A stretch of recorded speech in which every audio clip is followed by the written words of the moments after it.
결국 가장 큰 마약 수입국은 미국이죠. 자, 닉슨 대통령이 그때 그렇게 마약과의 전쟁을 선포했던 이유는 미국의 버전은 베트남 전쟁 이후에 베트남에서 마약을 섭취해서 고통을 잊고 살던 군인들이 와서 마약에 중독이 된 상태로 귀국을 했기 때문에 그들의 수요에 의해서, 그러면서 이 책임을 아시아와 남미에 돌리는 거죠. 오히려 이 닉슨의 이 정책이 오히려 이 마약 재배가 멕시코에서 콜롬비아로 넘어가게 만들었죠.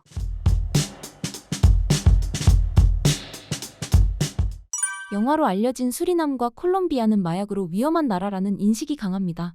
실제로는 어떤가요? 정말 제가 중남미 얘기할 때는 일부에서도 말씀드린 것처럼 그렇기도 하고 아니기도 한 사실이 너무 많아요. 그런데 이제 콜롬비아나 뭐 마르코스 같은 이런 영화들을 중남미 사람들이 만든 영화는 아니잖아요. 네, 미국에서 만들었잖아요. 미국인의 시선으로 우리가 중남미를 많이 보죠. 또 이 수리남에서도 또 뭔가 중남미에 대한 이미지에 또 한몫일조하셨는데, 근데 혹시 수리남 영화 보시면서 좀 특이하다 이렇게 생각하신 적 없으셨어요?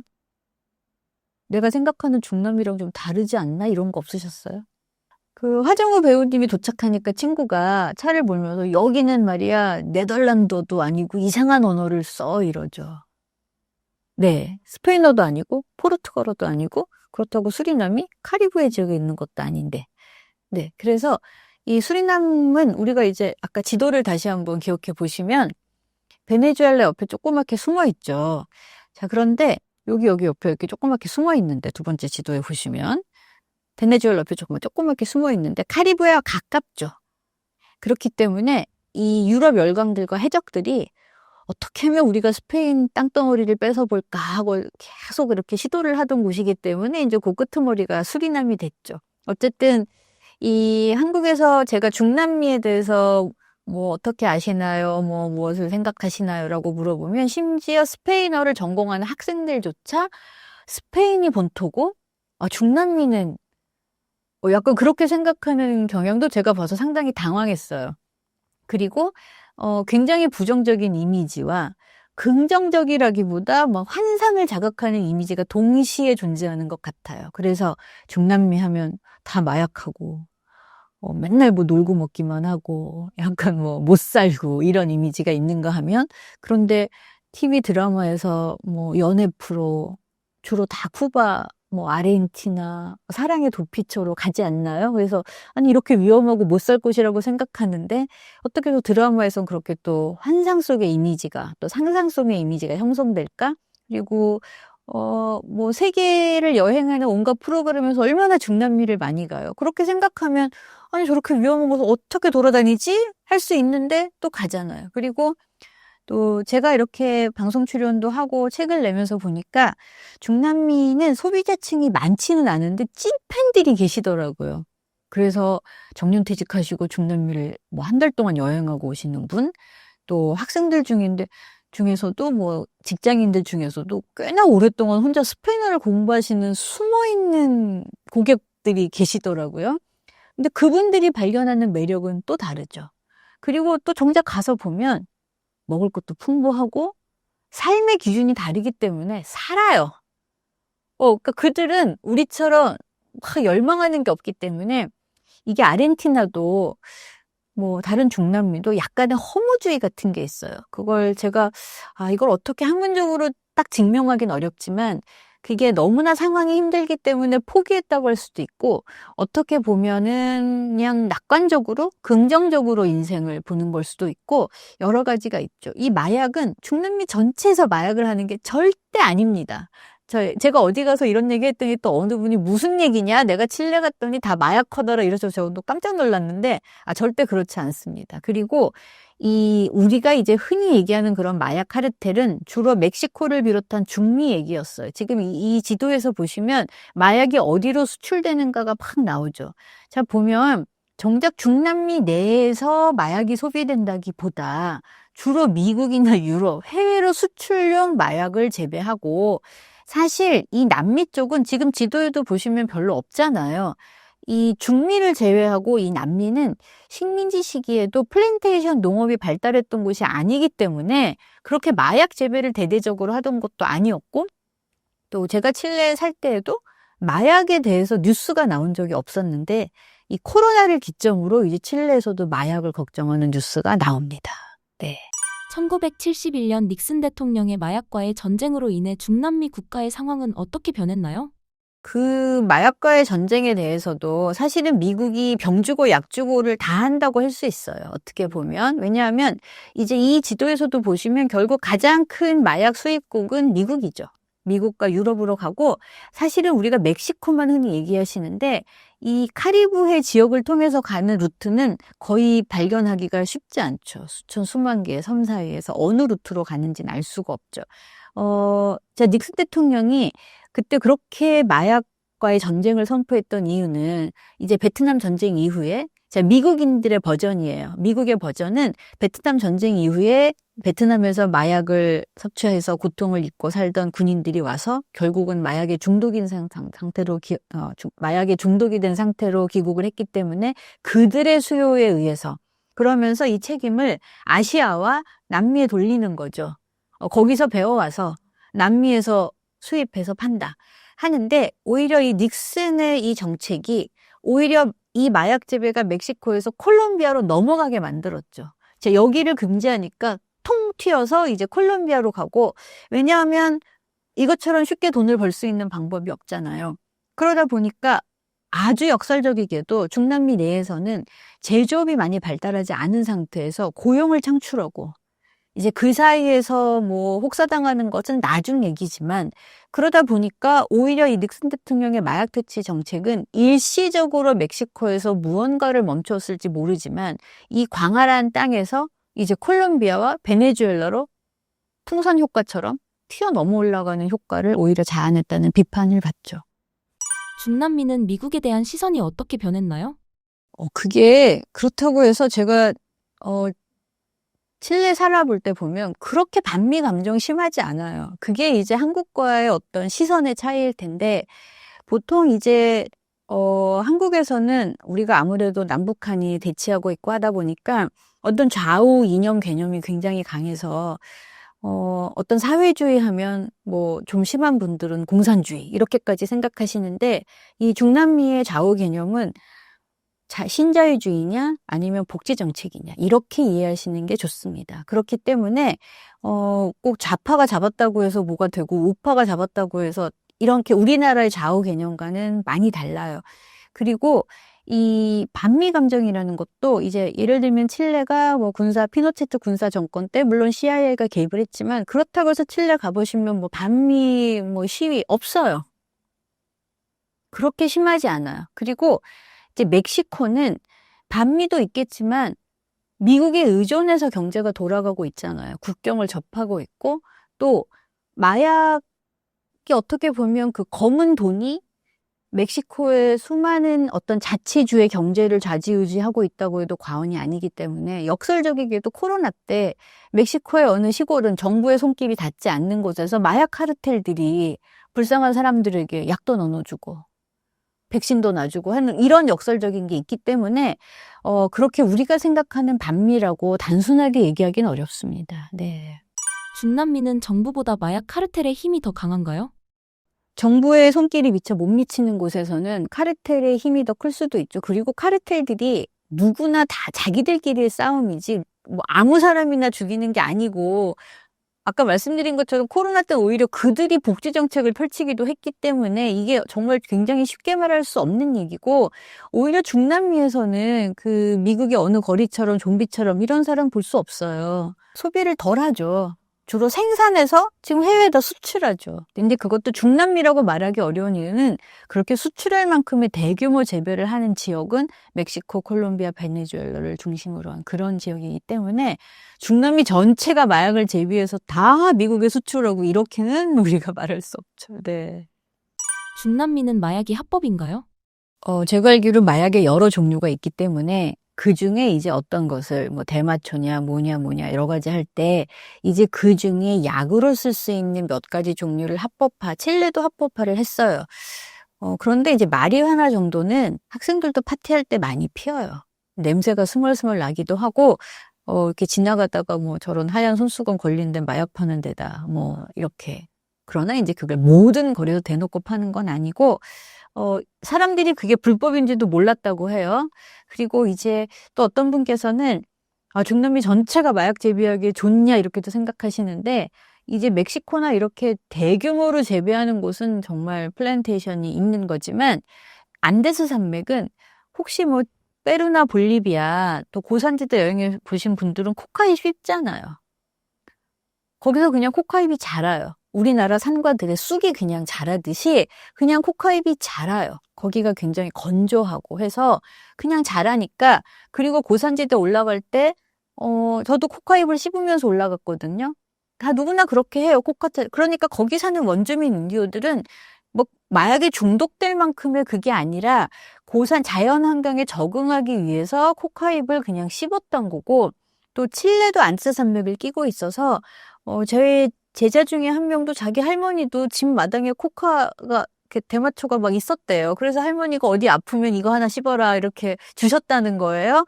이제 그런데 요즘에 이게 다 불법이 됐죠. 재배 못하게. 근데 이제 재배인지도 모르고 재배하는 사람들도 있고, 이게 점점점 내려오네, 마약 카르텔이. 그러면서 이제 어떤 이득을 취할 목적으로 재배를 시작한 사람들도 있고, 지금 약간 남미 쪽도 변하고 있습니다. 중남미는 집 앞에 대마초가 자라는 게 이상한 일이 아닌가요? 그런 셈이요. 똑같아요. 네, 그래서 저도, 나도 페루랑 볼리비아에서 고산지대 트레킹할 때 코카잎을 씹었는데 불법인가? 뭐, 이러면서. 네. 마약 국가라고 알려진 중남미가 망하지 않고 유지되는 원동력은 무엇인가요?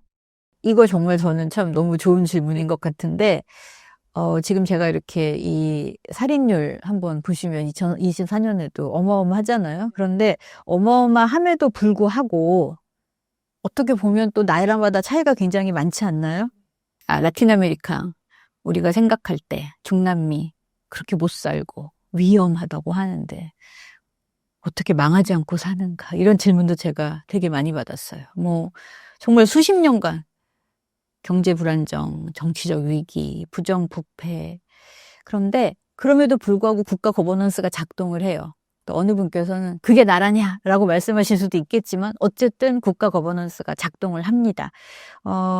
그것은 단순히 경제만을 보기보다 정치적인 요소, 제도적인 요소, 역사적인 요소 또는 사회문화적인 여러 요인들이 함께 작동하기 때문이에요. 어떻게 보면 제도적으로는 그렇게 엉망인 것 같아도 중남미 여러 나라가 칠레도 그렇고 아르헨티나도 그렇고 군사 독재를 겪었죠. 그러면서 민주화의 과정을 또 겪었습니다. 그러면서 민주주의가 굉장히 공고화되어 있어요. 우리의 상상을 초월하게. 80년대, 90년대에 군부 독재를 벗어나면서 민주주의가 체제가 정착을 했죠. 예를 들면 칠레가 2019년에 대규모 시위가 일어나고 그래서 헌법을 새로 쓰기에 들어갔어요. 결국은 이제 새로 안 썼지만 그 새로 쓰기를 결정하기까지에도 오랜 기간을 국민들의 투표와 또 위원회 선출과 여러 투표, 오랜 대화의 기간을 거쳐요. 그리고 초안을 작성해서 또 투표를 해서 안 됐을 때에도 다시 위원을 새로 뽑아서 하는 어떤 토의의 과정이 굉장히 길어요. 중남미는 하루아침에 뒤집는 것은 없습니다. 무엇이든지 심지어는 일상생활에서도 조금 짜증이 날 정도로 토론을 많이 해요. 근데 막 소리 지르고 싸우지 않아요. 특히 상류층으로 갈수록 소리 지르는 건 굉장히 천한 행동이에요. 저도 처음에는 저 둘이 사이가 나쁘다는 것을 몰랐었던, 굉장히 말로 설득을 해야 해요. 심지어 학생들도 학점에 대해서 항의를 할 때 교수님 저 이거 뭐 장학금 이런 거 징징대는 거 없어요. 굉장히 논리적으로, 자세히 보면 논리 같지도 않을 수도 있지만 나름의 논리로 설득을 하고, 그래도 자기가 부당하다고 느끼면 학교에 그런 학생처를 통해서 공식 서한을 보내기도 할 정도로 모든 것이 토론 중심이에요. 그래서 중남미 사람들 보면 그렇게 말이 많아 한다고 느끼는 이유는 그만큼 토론을 많이 하기 때문이고, 오랜 합의 기간을 거쳐서 그게 우리 시선으로 볼 때는 저거 그냥 좀 한번 뒤집어 엎든가 뭘 하지, 그런 건 없어요. 그래서 물론 그 사이에 부정부패가 있었다고 할지라도 어떤 권력 교체나 의회 기능이 유지되는 이유는 제도적인 틀이 민주주의 안에서 작동하기 때문입니다. 그리고 이제 그래서 브라질도 뭐 콜롬비아, 칠레, 아르헨티나 군정의회 반복적으로 굉장히 이제 정치적 혼란을 겪지만 쿠데타가 아니었잖아요. 평화적인 정권 이양이죠. 뭐 대통령이 탄핵된다거나 그게 아니에요. 어떤 형식으로든 평화적인 방식을 통해서 그렇게 제도적인 내구성이 있다. 이제 좀 이해이긴 한데 우리가 볼 때는 혼돈의 그런 곳인데 나름의 내구성이 있고 또 시민사회가 강력합니다. 이제 물론 계급 간의 차이는 있어요. 그리고 계급 간의 어떤 넘지 못할 벽이 있어요. 이렇게 말씀드리면 한국에도 요즘 계급이 단순히 돈의 문제가 아니에요. 중남미의 계급은 피부색과 또 식민지 시기부터 이어온 어떤 성씨와 여러 가지가 혼합된 계급이기 때문에 제도적으로 카스트가 아니어도 그 계급 사이사이에는 서로 관통할 수 있는 접점이 많지 않아요. 그러나 같은 층 내에서는 정말 쫀쫀하고 단단합니다. 연대가 잘 되어 있고 그 사회에서 또 그리고 언론도 이게 좌냐 우냐라고 말하기가 힘들어요. 그냥 하고 싶은 말을 해요. 그래서 굉장히 자유롭고 또 비판적인 여론이 있고 제가 이제 한국에서 학생들에게 비판과 비난이 다르다는 점을 굉장히 강조하는데 그 학생이 어떤 학회를 다녀와서 제가 그거 발표했다가 까였어요 이러더라고요. 그래서 제가 그거는 너의 논문에 대한 발표에 대한 의견을 제시한 거지 피드백이지 비난이 아니다라고 생각했고 제가 수업 시간에도 자꾸 칠레식으로 얘기를 하면 교수님한테 오늘 너무 많이 까였다라는 식으로 생각을 하는데 이게 중남미 문화에선 그게 비난이 아니라 서로 글쎄 비판과 비난의 차이를 우리가 명백하게 하다기보다 서로가 토론을 하고 내 의견을 관철시키기 위해서 말로 내가 어떻게 하면 설득을 할 수 있을까? 이런 게 언론에도 굉장히 그냥 자유롭게 되어 있기 때문에 뭐 이거 얘기했다고 누가 누구를 어쨌네 이런 종류의 얘기는 많지 않아요. 그래서 물론 이제 계급 차이도 크고 뭐 피부색에 따른 차별도 있고 하지만 같은 계층 내에서 굉장히 어떤 솔리다리티, 스페인어로 솔리다리다시라는 개념이 굉장히 강하고 그 연대 안에서 어떤 사회적인 감시 역할을 하게 되죠.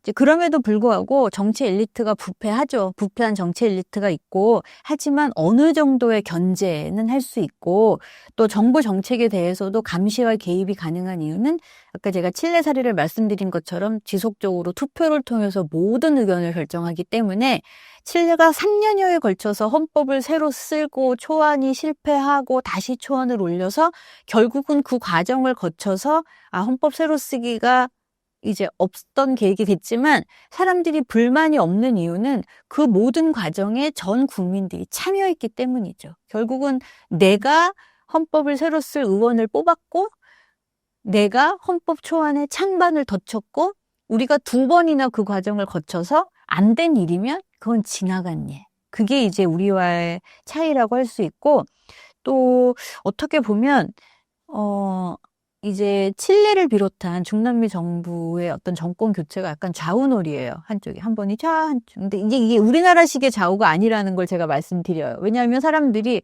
신자유주의를 겪어보니까 너무 힘들어. 경쟁도 심하고. 그럼 또 약간 또 복지가 그립다가 야 이렇게 퍼주다가는 또 나라 망하겠네. 그럼 또 이랬다가 약간 과장하면 그렇게 가기 때문에 어떤 그러면서 자동적으로 견제가 되고 균형이 작동을 하죠.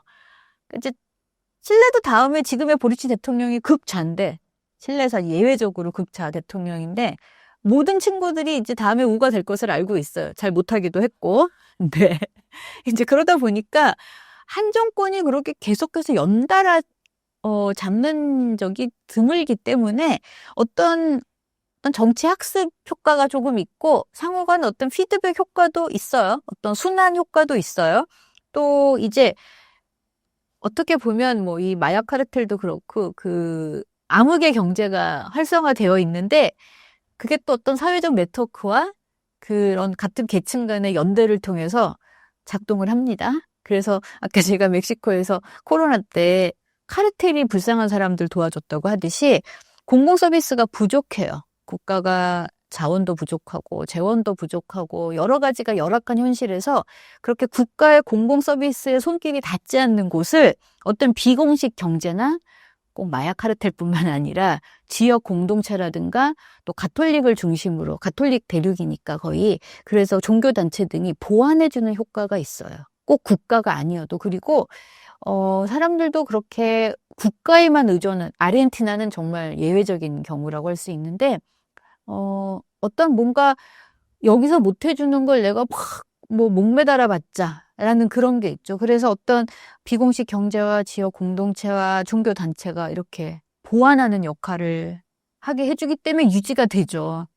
그래서 제도적으로 공백이 있음에도 불구하고 이렇게 삶을 유지하게 하는 하위 거버넌스가 있는 거예요. 그걸 우리가 얘는 이거야 라고 설명하기 어렵게 굉장히 광범위하고 다양한 하위 거버넌스가 있습니다. 그렇게 못 사는 베네수엘라에도 있어요. 볼리비아에도 있어요. 인디오를 도와주는 단체라든가 인디오 공동체 거버넌스라든가 칠레에도 그런 여러 가지 공동체들이 있어서 시민운동이 보이지 않게 우리가 흔히 우리는 생각하면 뭐 공동체를 만들면 그게 눈에 드러나고 조직이 되고 그게 아니라 굉장히 보이지 않는 하위 거버넌스가 있고 그러면서 이제 지역 내에서 그리고 국제기구와도 연계를 하죠. IMF도 아르헨티나 얘네 어쩔 거야 그러면서도 결국 돈을 주잖아요. 그리고 이제 중남미는 자원이 너무 많기 때문에 내가 이 돈 못 갚으면 자원으로 갚으면 되라는 어떤 똥배짱도 있어요.